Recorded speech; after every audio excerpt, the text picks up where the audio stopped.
Until the end of the show at 8 o'clock, you're invited to call in with any questions related or unrelated to this month's Part 2 subject of vaccinations. Safety and efficacy are in question. Now, the number here, if you live in the area, is 923-3911, or if you live outside the area, toll-free number is 1-800-568-3723. Once again, I'll be introducing Dr. Ray Peat to the show in a moment to share his wisdom. He's got some new information regarding some facts that have been shown from about 2002 through till now, some fairly recent revelations about parts of the vaccination process which are probably more questionable than ever.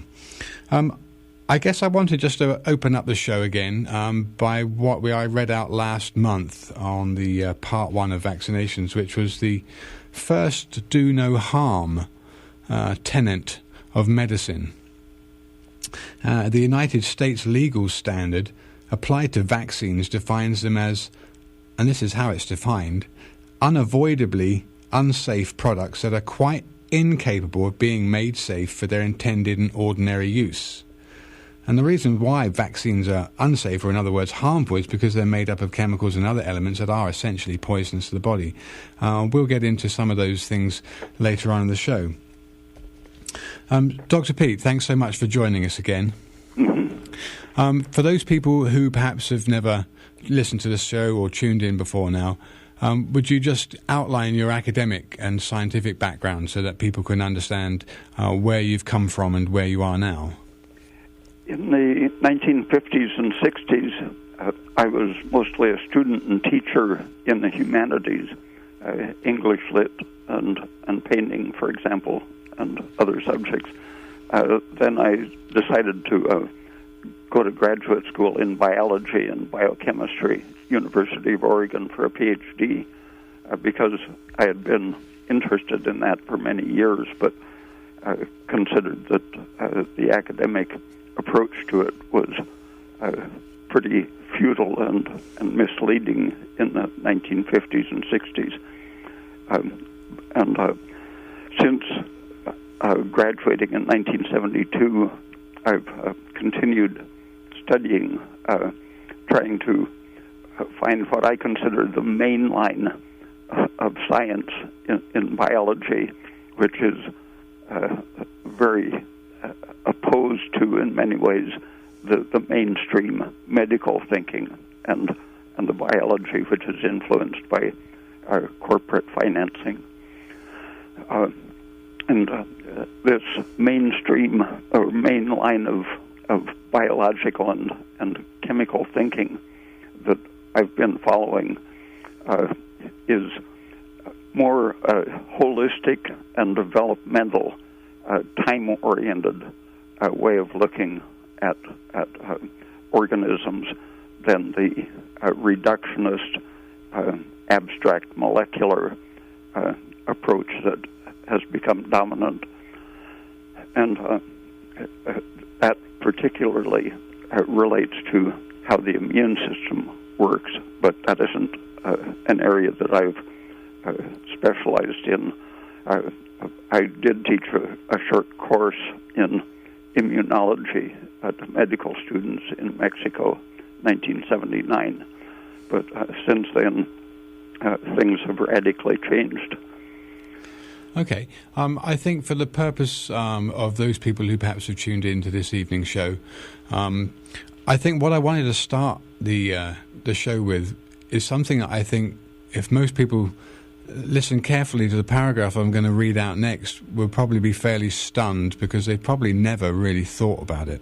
I think the generation that, my generation perhaps born in the mid-60s, and the children from there until now probably have very little awareness of what I'm going to read out next, and that's the fact that all infectious diseases were in fact in free fall decline before the introduction of vaccines. And this just doesn't enter the consciousness of most people. It's veiled by the fear and the mysticism surrounding disease and its apparent cure, with polio and smallpox as examples in most people's consciousness as reasons for vaccines, when in fact this is not the truth. Starting, I guess, in the 1800s, with massive overcrowding and open sewers and poor hygiene and poor nutrition. And this was largely responsible for the pandemics and the epidemics that ravaged Europe at the time. And when the reformations happened with socio-economic factors improving, with general hygiene, nutrition, the amount of time people were working, and the kind of housing and living conditions people were in, the figures that I have, and there's a book that's written by Susan Humphreys, and that book is entitled Dissolving Illusions, Disease, Vaccines and the Forgotten History. Now, Dr. Susan Humphreys still is a medical doctor, but she's not practicing medicine within the medical association. She was very much put off of we call the mainstream medicine, and you've already mentioned that, Dr. Peat, that the holistic approach that a lot of science will take to achieve a truth is largely avoided or covered up with continuing mistruths or misinformation, shall I say, that permeates the medical industry. So the book that she wrote after coming across kidney damage that was initiated from influenza vaccines, and she was actually a nephrologist. So she basically looked at the British records from the best part that I can see, most of the records from 1750 or thereabouts until the present date, for about 10 infectious diseases that were prevalent at the time, and those ranged from measles, smallpox, typhoid, whooping cough, diphtheria, polio, syphilis and malaria. And the evidence that she found was that there was a dramatic decrease in the incidence of these diseases, mostly around the early 1900s to the end of the Second World War. So why do you think the vaccines have become what they are now in people's minds? And that, I believe, is that we can't do without them, when in fact it was all virtually disappearing due to improved health and sanitary conditions. I think the medical attitude has been developed for more than 100 years. My parents and grandparents were born really before the medical indoctrination got underway in the United States and Europe, but the vaccine history, there were people teaching doctors to vaccinate and indoctrinating the medical community with the idea. But in my parents' generation, they were pretty immune to it. They were forced to be vaccinated in the schools, but it was only a somewhat later generation, I think, more or less coinciding with the American Medical Association taking over medicine and abolishing for about 60 or 70 years the natural approaches to medicine, such as naturopathy, and the drug treatment approach rather than the improving general health approach was part of that takeover of medicine. Several people fairly recently have pointed out that vaccines are really just a cheap way of controlling some infections when it's too expensive to give people good food and a clean environment. It's recognized that will prevent the infectious diseases, but that it's too expensive. Yeah, I was going to be, one of my questions to you was going to be that how did you feel about the argument that's been put forward that it is actually an economic situation rather than, for want of a better word, a holistic situation where, if we had good, clean food, and it wasn't contaminated with GMOs, and it wasn't laboratory produced, but was just good, wholesome, organic, clean food. And that's the way we did raise our crops, and that's how people ate. And people weren't brainwashed into believing that butter's bad for you, or sugar's bad for you, or that dairy products are bad for you. But actually, if people ate and were exposed to good, wholesome nutrition, there would automatically be an increase in people's general health. But that isn't really in the interest of industries producing supposedly necessary products for our ill health. Last month I mentioned the World Health Organization study in Central America that showed that giving a little tiny bit of economic support, such as clean water and a nutritious porridge supplement for pregnant women and children, that improves the health of the study village relative to one that had no intervention, and the one that had the intervention with doctors and vaccines and standard medicine, the health went down during the study period. That actually said medicine is bad for you.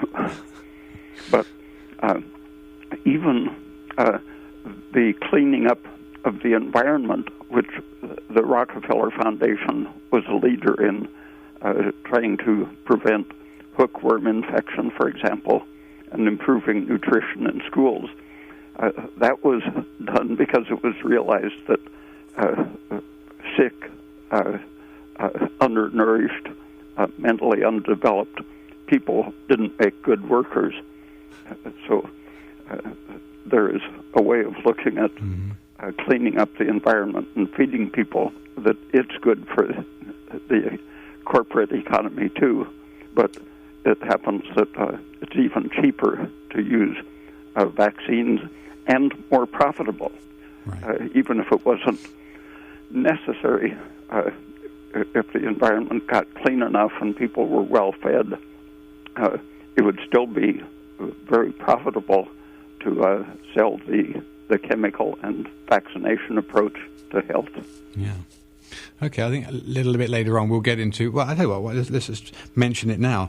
And this was in California too, and have a good friend who's done quite a bit of research into vaccinations, and I know that I think she's had shows here before now on the subject. But that the increase in the other form of pertussis, Bordetella parapertussis. She was stating that the regular acellular pertussis vaccination has actually increased the Bordetella parapertussis colonization in children, and that a lot of children who have this unknown etiological condition with fever and feeling unwellness, but don't have this typical cough, that actually this is a Bordetella parapertussis colonization that's come around from vaccination, and that the whooping cough vaccine is actually responsible for this in itself. Have you heard anything about Bordetella parapertussis? No, nothing at all. Yeah, all right. Anyway, just thought I'd mention that because I think that was fairly relevant. Okay, so I think if we want to carry on, I think the main thrust of what we want to look at this evening is that there's lots of evidence, and it's more about taking responsibility. I won't say control because that's got some bad connotations, but taking responsibility for your own self.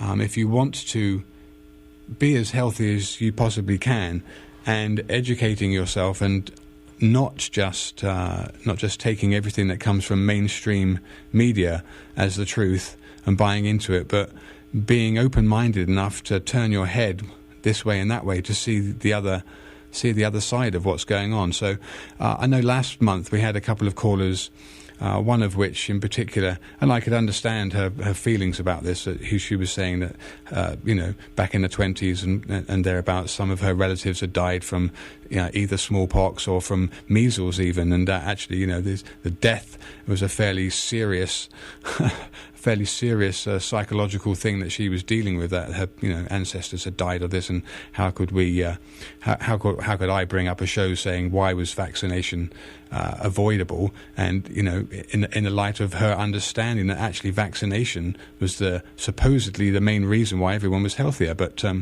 I think from a overcrowding perspective, definitely in the 1800s and later on until probably after the First World War, maybe the 30s and 40s, when things started improving radically, there was a lot of infection and disease about, but very much to say that I think each one of us individually are responsible for what happens to us. We're not, or we really shouldn't be, even if some people think that they are just guinea pigs and they don't have any control and they don't have any say. We're very much in control of what someone else does to us or what we're prepared to put in our mouth.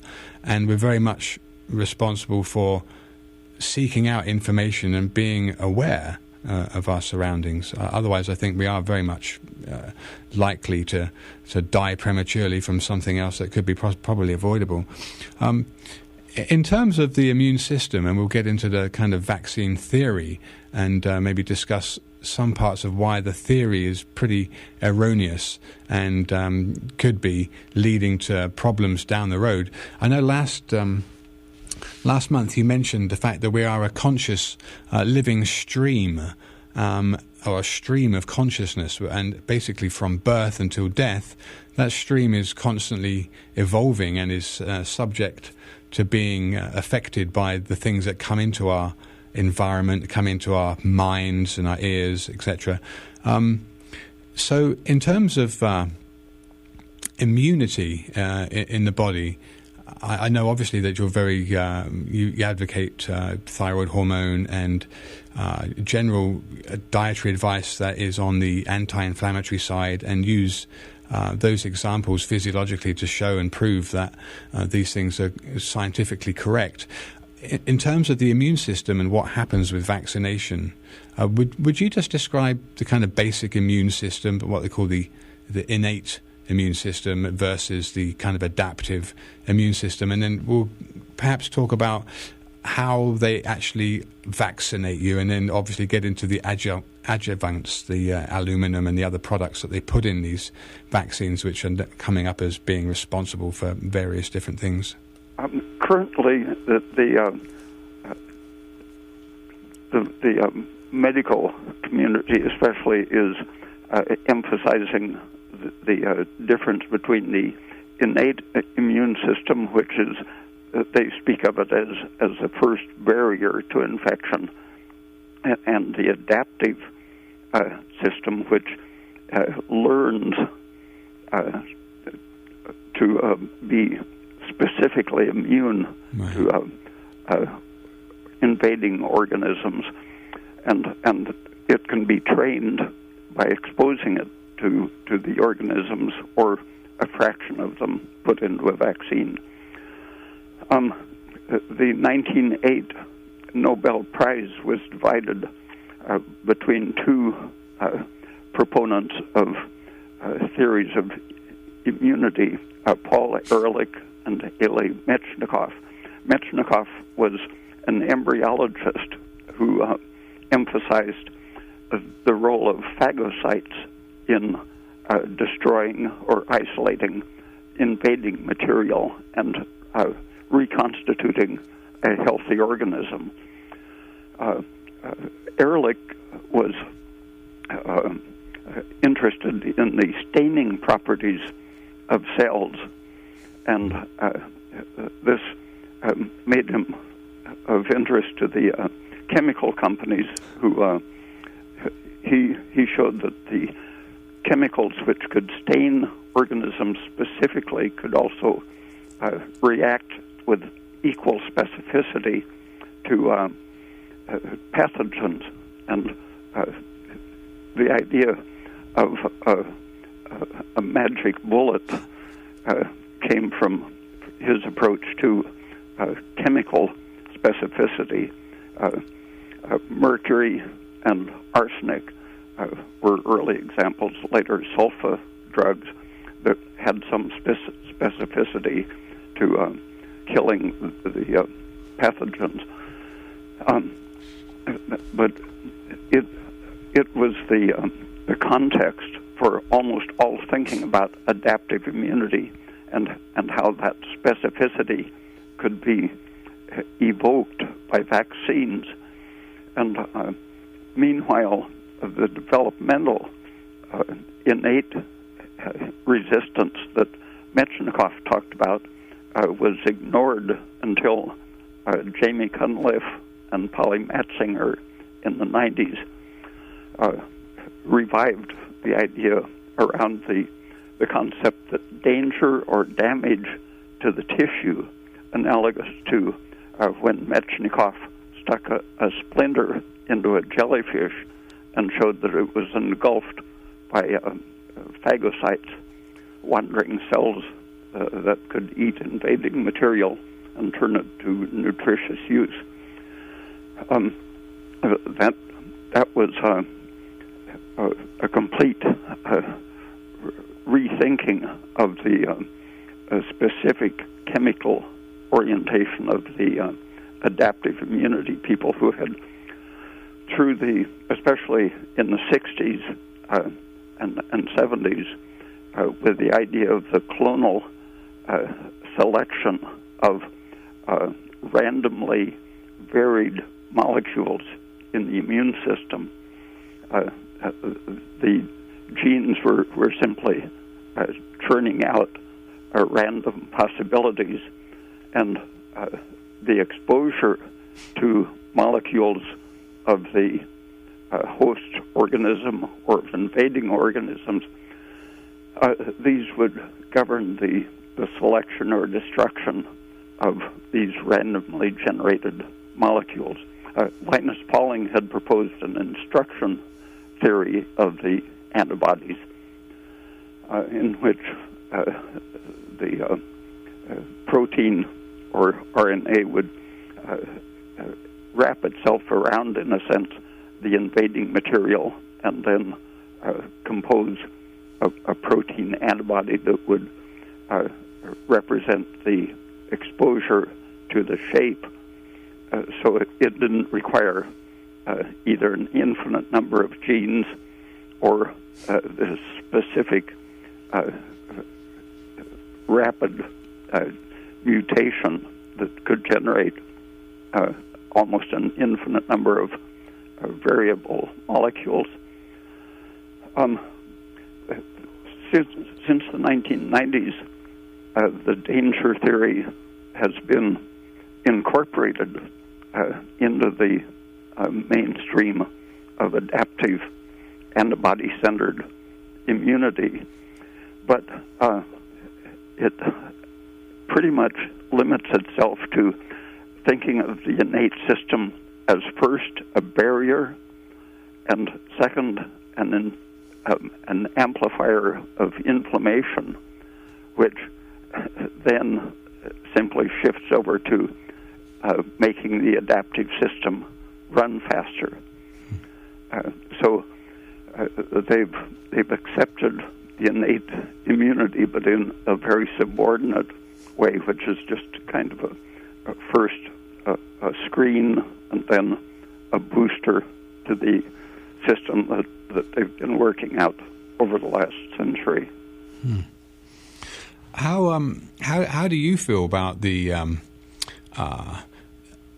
introduction to the adaptive system of fragments of, I don't know, core proteins or RNA that it kind of seems to be supposedly underpinning the science behind vaccines, and that the body is then preparing memory T cells that will jump straight into the fore as soon as they come into contact with the organism in its entirety, as and when you come into contact with the bacteria or whatever the thing is you're being vaccinated for? Just by trial and error and empirical results, it's been known for generations that junk added to an antigen makes it produce more active antibodies. And following that accidental learning, it was found that alum, an aluminum compound, is a good kind of junk that makes the peptide or the protein of the antigen that you're to be vaccinated with, to make it more effective at forming antibodies. And that was just an observed fact without any theory at all to justify it. And there, one theory was that the aluminum condensed the protein, sort of clotted them, and made a little ball of them that for some reason the immune system could deal with better than free-floating proteins. But I think the last 5 or 10 years, the tendency is now to see aluminum as an activator of the innate inflammatory process.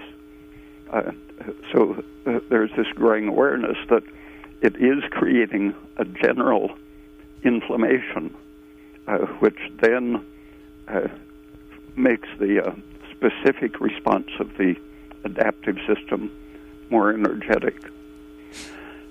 So in the background, it's recognized that the adjuvant is there probably for the purpose of creating a generalized inflammation in the organism. And that's where the long-range view of doing no harm is being neglected, because the embryological approach to the organism sees that what happens early in development is going to have permanent, lifelong effects on how the organism turns out. Right. This was what you mentioned last month about the stream of consciousness, right?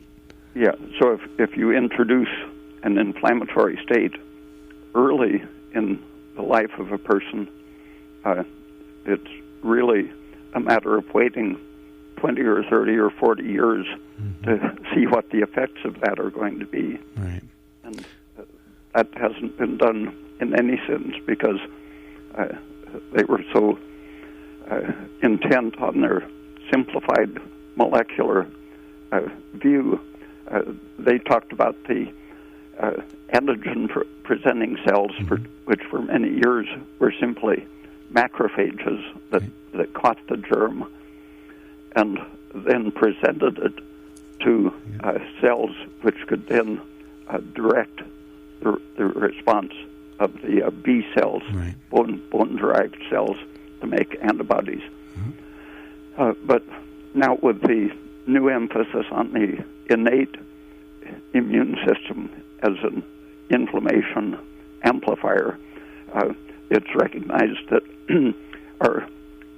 throughout our skin and mucous membranes, there are cells called dendritic cells, which are they are really the major antigen presenting cells. Many other cell types can do this, not just macrophages, but the massively present dendritic cells in the skin and mucous membranes are what will, in the normal exposure to germs, our skin or our mouth, our nose, lungs, these are where the germ exposure happens.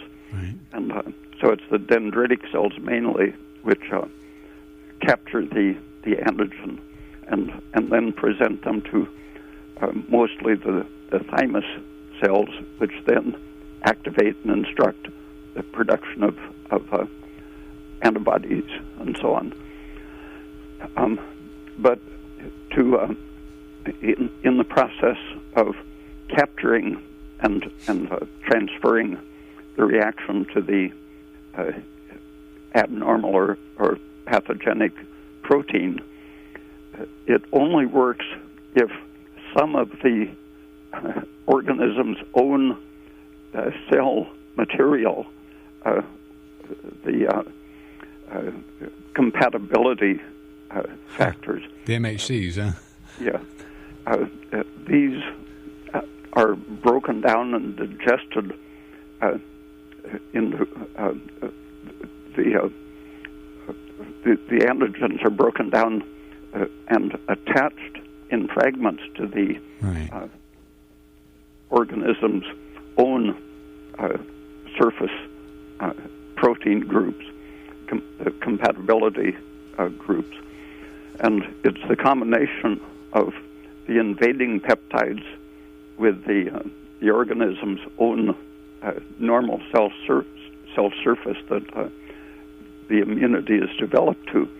And this, in the extreme form of the danger or damage theory of Jamie Cunliffe, this is the real essence of the whole immune system, that it's there to restore and maintain the structure of the organism.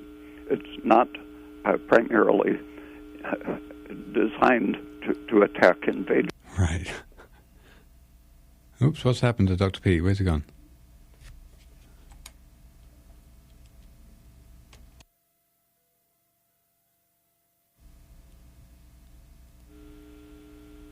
Dr. Peat? Yes, what was that? I don't know. Everything went quiet. I think something might have got played around with in the studio.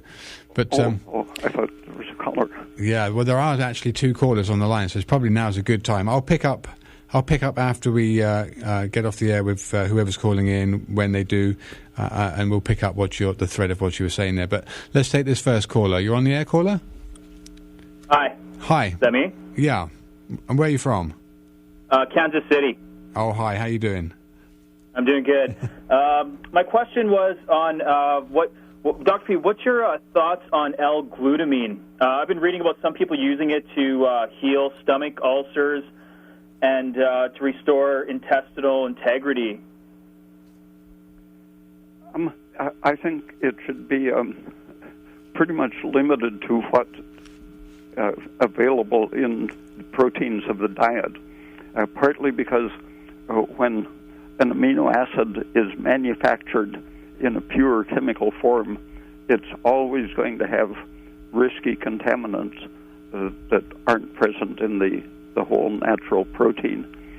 And secondly, a lot of people have talked about the glucose dependency of cancer cells, but actually glutamine is a favorite food for promoting cancer cell growth.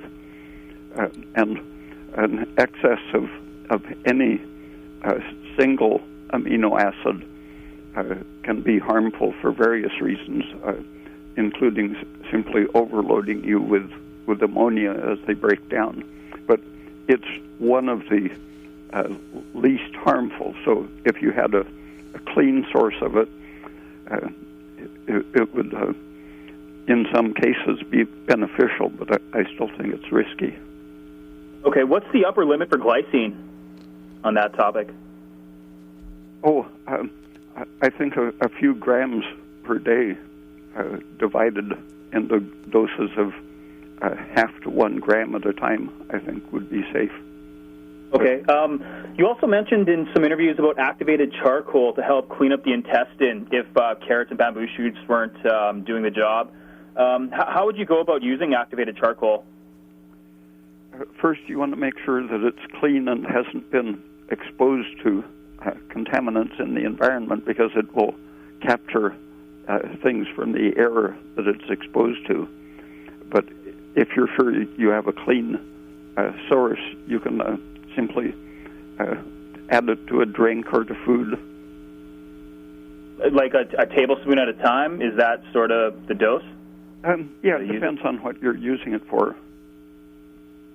Okay. All right, then. Thank you. Okay, thank you for your call, listener. Okay, we have a second caller on the air, so let's take this second caller. Hi, and where are you from? Hello? Our engineer's a little... Okay, second caller, you're on the air, and where are you from? Hello? Hi, you're on the air. Where are you from? Indiana. Indiana. My question for Dr. Peat was about skin tags. And I was just wondering, basically, what's the underlying cause, and is there anything topically or otherwise that you could do to get rid of them? Sure. Okay, Dr. P. I don't really know the underlying cause, but they become very common when a person approaches middle age, the age of 40 or 45, and that suggests that they might be a deficiency of the protective stabilizing hormones, and since the skin is a major hormone synthesizing organ, making sure that you have enough cholesterol and thyroid in your diet so that you can make a generous amount of the protective steroids, I think would be helpful. Some people have used topical DHEA dissolved in oil, or progesterone dissolved in oil, or even just pulverized, micropulverized pregnenolone on the skin. And sometimes that will clear up a variety of growths on the skin, including skin tags. Okay. Another quick question. You guys have been talking an awful lot about inflammation, and I was just wondering how Dr. Peat felt about turmeric or ginger or any other kind of like herbal thing that's supposed to reduce inflammation, supplementing with them or anything. Some people are allergic to those, so even though the research looks very good, especially for turmeric, you want to be very careful with any of those herbal things because they have many other components which can trigger strong allergic reactions. Okay, thanks a lot. Okay, well, just for the sake of carrying on, there's another caller on the air. Let's take the next caller. Hi, caller, you're on air, and where are you from? Hello? Hello. Oh, you were there. Hello, you on the air? Hi, this is Ed. And where are you from? From Laytonville. Oh, okay, Laytonville. And I'm hoping to ask Dr. Peat. Sounds like there's a bit of a delay we've got going. So I'll try to ignore the radio. Yeah, turn the radio off. I'm hoping to speak to, or have Dr. Peat speak to poor memory and focus. Okay. And I know Dr. Peat talked about some students that were having difficulty in some topics being taught, and I'm just hoping to have that teased out a bit further. Low energy, memory, focus, ADHD. So perhaps you could speak a bit to that. Sure. Okay, Dr. P. Having an adequate amount of protein in your diet is an essential first thing. And for the average-sized person between the ages of 20 and 60 anyway, around 100 grams of good protein per day optimizes, everything else being equal, optimizes your mental functioning. But there was a study of pilots done by the Pentagon in which high-fat diet was the best for their attention and avoidance of accidents in interpreting information. And really? thiamine, vitamin B1, is used to produce energy from glucose, and it can make a tremendous difference. If you've been at all deficient in it, it's just spectacular what a supplement of 10 milligrams or more of B1 can do for your mental focus and clarity. And if it isn't strictly a simple nutritional problem, it's often low temperature of the brain. If your brain is only 94 or 95 degrees Fahrenheit, it it just isn't going to function very well in any sense. There were studies in which the brain temperature was raised just by heating the head on the outside, and they found that memory, quickness of response, clarity of reasoning, all increased as the temperature went up, even over 99 degrees. I think it was around 101 where the mental capacity was still increasing. Incredible. So you could. I'm not sure how one would know if their brain is at an optimum temperature. The eardrum. I've definitely. Yeah. Go ahead. Eardrum thermometers are the closest way to judge your brain temperature, and immediate way. Yeah. The type of mental activity you're doing can affect the eardrum temperature on different sides differently. And to correct that, I mean, would even wearing a beanie, would that help raise the temperature, or is that a little too exterior? How would one go about that? It can help. Yeah.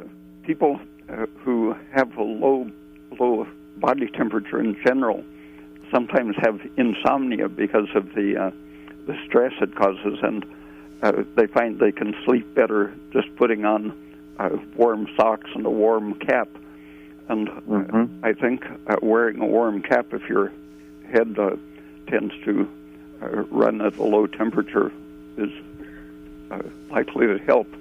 But the things in the diet that keep your brain temperature up, besides protein, include salt and sugar, and the steroids, pregnenolone, DHEA, and progesterone, all help to maintain your proper body temperature. You've mentioned supplements. I often wonder how well they're being assimilated, and I know one would prefer to get them through food, but you don't see too much of a problem of buying supplements. I don't know if they can be overdone as well, but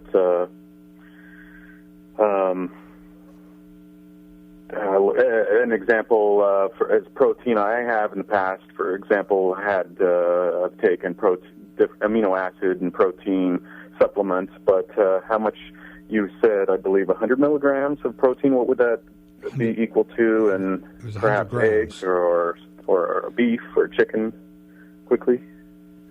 Not to take too much of your time.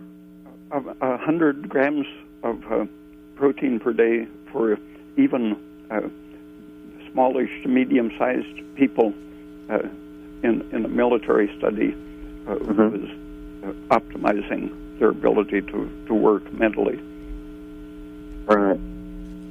So I can actually look around and kind of tease out what that would actually equal to as far as portions. I've definitely suffered from poor memory and focus, both immediate and sort of extrapolating that into sort of a long-term perception of future and all of that. That's sort of ADHD type of stuff, and it definitely gets tiresome. So any little further bits you might have towards that end, I don't know how much perhaps, I don't know if you can equate that to maybe early brain damage or maybe exposure to inflammation like that you speak of, or perhaps just even a characteristic of maybe just various types in the species that has a certain function within the species, a certain type of job that might be, someone might do well in one thing and it might not go so well with a modern lifestyle. But anyway, just maybe any further thoughts with attention deficit and that sort of thing. I'll get off the air, but much gratitude to you both, and I always look forward to the show every month. So thank you very much. Thank you for your call. An example of how to get 100 grams of protein would be just 3 quarts of milk all by itself would provide just about the right amount. But you could also get it from 15 eggs, or a combination of a quart and a half of milk and a few eggs and some cheese. And but you can't depend on the protein in nuts and beans, for example, because their digestibility and quality isn't equal to the animal proteins such as milk, cheese, and eggs. Okay, I think we do have another caller on the air, so let's take this next caller. You're on the air, and where are you from?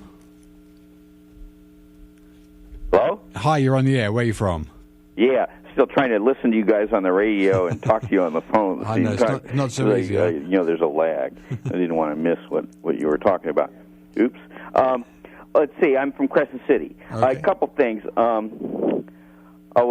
just want to mention, you were talking about covering your head when you're sleeping. I find it really helps to sleep if I cover my head with a towel or a shirt or something like that. It helps a lot. My question was about galanga or galangal. First of all, I wanted to know, is galanga and galangal the same thing? Yeah, galangal is, I think, the same. I think the thing you're talking about. They're both the same herb. It looks like a ginger, right? Yeah, it's an Ayurvedic Indian herb. Because sometimes they call it galangal, sometimes they call it galanga, and I'm trying to get that straight. Galanga is used in Thai foods a lot, and it looks like ginger. And apparently, from some movie I was watching, it's used as a treatment for some skin cancers. Okay. It apparently, with some other herbs, breaks down the membrane that protects the cancers from your immune system. So that's interesting. So I'm trying to figure out if it's the same thing. And then I was also wondering if you know anything about growing it. I've tried and I wasn't successful.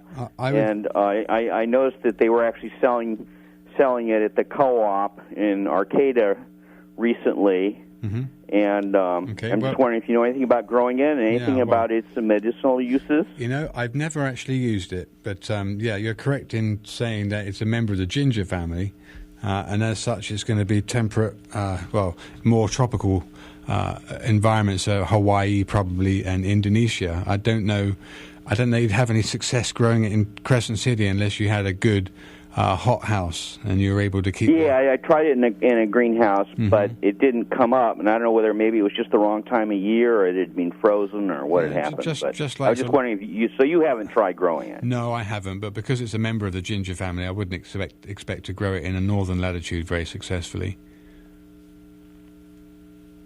And do you guys know anything about it as a medicinal? You know, I don't. I've never used it. I'm sorry to say that it is an herb, but there's lots and lots of them, and it's not something I've used. I've used lots of ginger, obviously, but it's not one of the plants that I've used in alternative medicine. Thank you very much. I'm sorry, I can be of no help for you that. Okay, we do have another caller on the air, so let's take this next caller. Hi, you're on the air, and where are you from? Yeah, you were on the air. Hello? Hi, you're on the air, where are you from? Okay. Is that me? It is, I recognize your voice. Okay, hi. Am I on now? Yeah, you're on the air, go ahead. Okay, I've got a couple of quick questions. I'm from Phillipsville, by the way. Number one, I've heard a lot about L-arginine, mm-hmm. that's good for you. Can you quickly tell me what that does and if it is good for you? It is the precursor to two very important substances. One is the energy reserve that backs up ATP, creatine phosphate, but the other one is nitric oxide, and very often if you simply supplement arginine, you're going to boost nitric oxide, which turns off your ability to produce energy. Oh. Which is, so by itself it's not that good? No.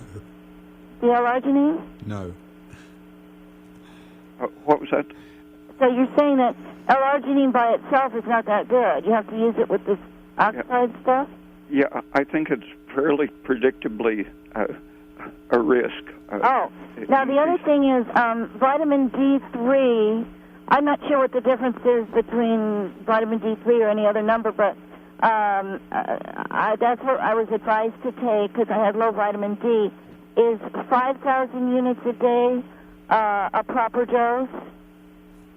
I think that's currently believed to be correct for the average person in the northern so it's not too much? I've never heard of it being too much. Okay, because on the bottle it says to take it every other day, and I found that a little odd. So you think it's better to take it every day? Yeah, many people are doing that, and I think the most informed people on the subject say that it's perfectly harmless and will usually be an adequate amount, where the officially recommended a few hundred units per day definitely is inadequate for most people. Yeah, and the other thing is sugar. Now, you say sugar is good for you, but haven't I heard you say before that you mean sugar from fruit and not refined sugar? Occasionally, if the rest of your diet is good, refined sugar can be very helpful. Honey, for example, provides basically the same as refined sugar with a few extra chemicals that can be helpful. Oh, why is sugar helpful? I heard that too much can overact your insulin and cause you to gain too much weight. Yeah, if you eat too much and are not getting generally good backup nutrition, I recommend it only for therapeutic specific uses. Generally, getting your sugar from fruit is the best because of the minerals and other nutrients with it. Well, that sounds right, but yeah, I think that sometimes it might be misleading when you say, oh, sugar is good for you, and people are going to think, oh, I can go out and eat donuts and ice cream and that's fine.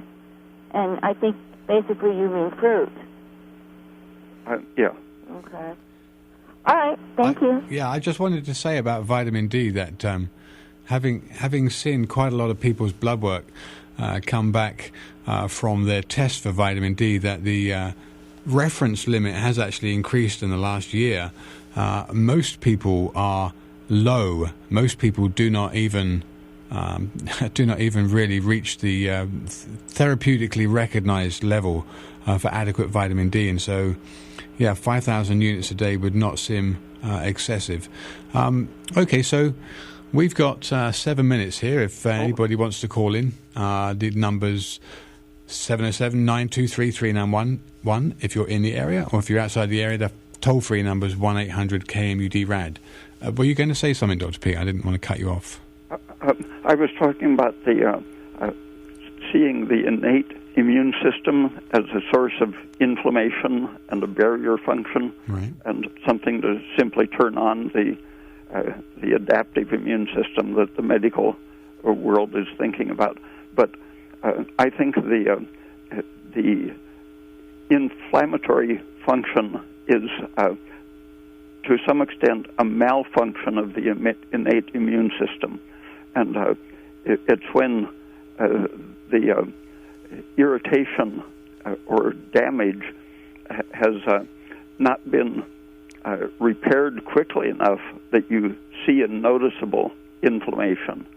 I think the innate system really is a repair system, and the signals that it sends out, which can become inflammatory, I think are calling in repair cells to repair the damage, and that its ideal function shouldn't reach the the stage of inflammation, right. and it shouldn't activate the adaptive system strongly.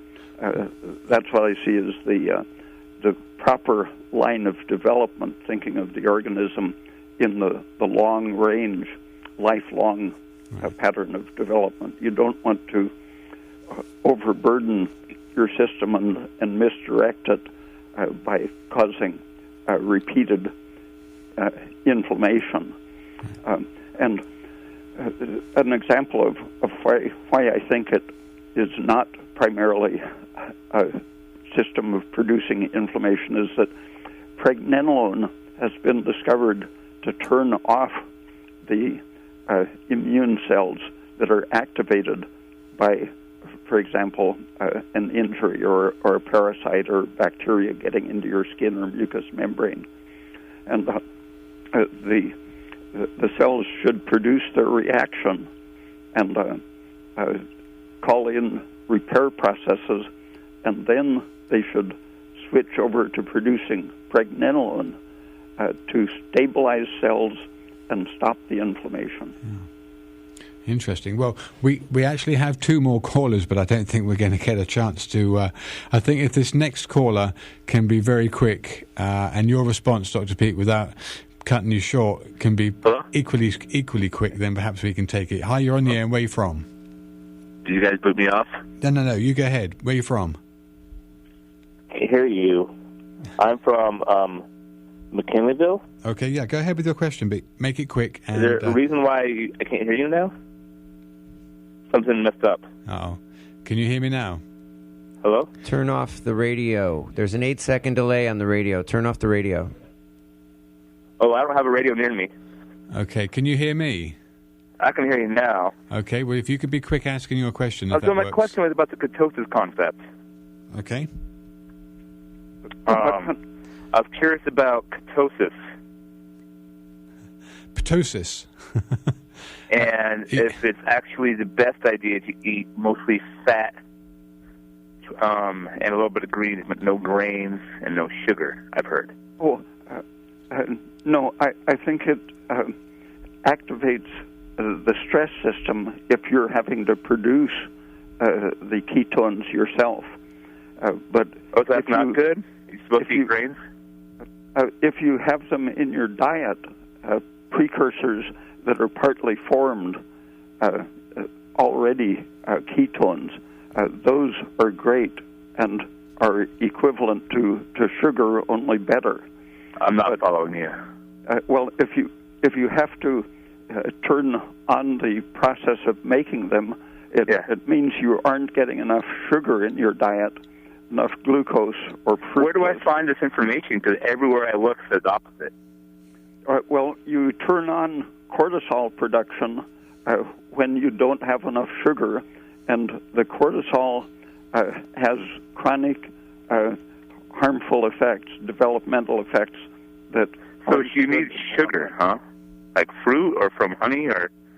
yeah, a fraction of the diet. How much sugar do you need? Like milk. Milk has a fraction of sugar about equal to the amount of protein. Is there any literature that can back up what you're saying? Yeah, there are articles on my website. Uh-huh. All right, bye-bye. Yeah, thanks for your call. We better call this the end of the evening. And Dr. Peat, let me give people a chance to reach your website and find out more of what you have there freely available. Thanks again for joining us. Okay, thank you. Okay, so you've been listening to Ask Your Herb Doctor on KMUD Garberville 91.1 FM. The third Friday of every month, we're very pleased to have Dr. Raymond Peat to share his wisdom and a very alternative way of looking at what we've all been led to believe is the way things are. So his website is www.raypeat.com. He has lots of articles, fully referenced. They're all free. Some of them are very scientific in their own right, so be prepared for some rereading and looking through a dictionary maybe to find some of the concepts that he's talking about. But anyway, very well worth reading, and it's fully referenced, so none of it's just his his fancy or his idea. It's all very much fully referenced scientific material that's coming out of some pretty new research. Okay, so till the third Friday of next month, my name's Andrew Murray, and if you want to find out more about us, there's an 800 number, or 888 number, beg your pardon, which is 1-888-WBM-HERB. Anytime. If you want to contact us through business hours, 9 to 5, use that number. That'll be just fine. Okay, thanks so much for your time.